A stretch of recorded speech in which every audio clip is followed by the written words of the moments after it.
Now, exam style. You are given a frustum and you need to work out the volume.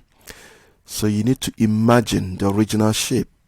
So we try to complete the shape by extending the lines. So this is the original shape.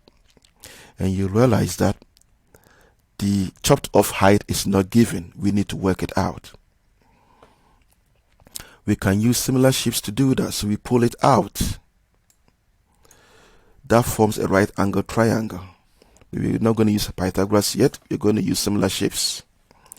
Now you see that there are two triangles, the chopped off triangle and the original triangle. We can create two scale factors and equate them. First scale factor. If I divide this 6 radius by the second radius, that will give me a scale factor. If I divide the full height, the full height is 8 plus h, divided by the chopped height. That's also another scale factor. And these scale factors should be equal.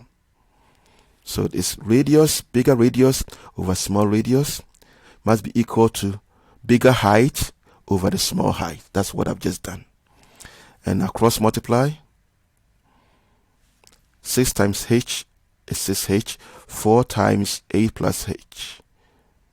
Put 8 plus h into bracket and multiply by 4 and expand. That will give us 6h equals 32 plus 4h. Simple equation. Group all the h. You're going to have 2h equals 32. Divide through by 2. So we have the small h is what? 16. Therefore, the bigger h is 8 plus 16. So you need to be very careful.